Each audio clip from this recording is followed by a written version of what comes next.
Alex एक रात अपने अपार्टमेंट की बालकनी में खड़ा अपनी सोचों में गुम था।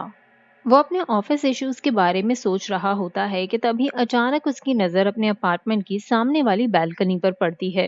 वो देखता है उस अपार्टमेंट के रूम में एक आदमी और औरत एक दूसरे से कुछ बात कर रहे होते हैं और कुछ ही देर में उनकी बात आर्ग्यूमेंट में बदल जाती है और अब वो एक दूसरे को धक्के दे रहे होते हैं।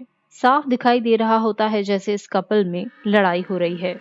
एलेक्स अपनी परेशानी भूलकर उनकी तरफ ही ध्यान देने लग जाता है। इतने में वो देखता है कि उस आदमी ने 30वें माले की बालकनी से उस औरत को धक्का दे दिया।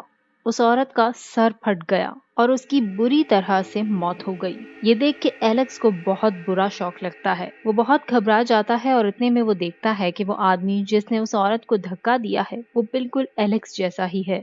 यानी एलेक्स जैसा नहीं बल्कि खुद एलेक्स है। उसे देखते ही एलेक्स के होश उड़ जाते हैं। वो जल्दी से पुलिस को कॉल मिलाता है और सारा मामला बताता है।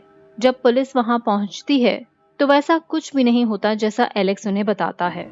एलेक्स की वाइफ उसे कहती है कि तुम आजकल वैसे ही बहुत स्ट्रेस ले रहे हो, इसलिए तुम्हारे दिमाग में कुछ भी आ रहा है। ये कहकर उसकी वाइफ एलेक्स को रिलैक्स करती है और बात आई गई हो जाती है। इस वाक़े को 7 साल गुजर जाते हैं मगर एलेक्स के दिमाग से ये बात नहीं जाती कि उसकी शक्ल का ही एक आदमी कातिल था।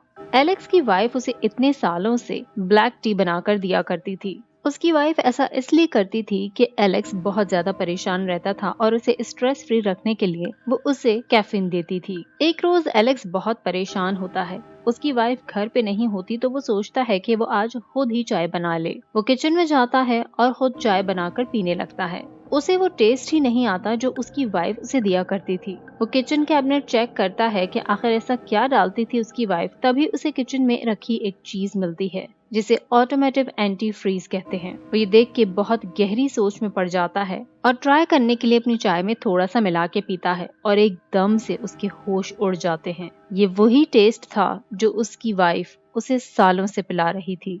वो रात भर सोचता रहता है कि आखिर उसकी वाइफ जिससे वो इतना प्यार करता है ऐसा क्यों कर रही है। आखिर एक रात वो रात से पर्दा उठा देता है और अपनी वाइफ से पूछता है कि तुम ऐसा क्यों कर रही हो। तो वो बहुत इनकार और मासूमियत दिखाने के बाद कहती है कि मुझे किसी और से मोहब्बत है और तुम्हारी दौलत चाहिए। ये सुन के एलेक्स को बहुत गुस्सा आता है और दोनों में खूब झगड़ा होता है। तभी एलेक्स बहुत गुस्से में उसे बालकनी की तरफ धकेलता ले जाता है और नीचे फेंक देता है। अब एलेक्स के होश पूरी तरह उड़ चुके थे क्योंकि ये वही लम्हा था जो एलेक्स ने 7 साल पहले देखा था। यानी उस रात एलेक्स अपना फ्यूचर देख रहा था।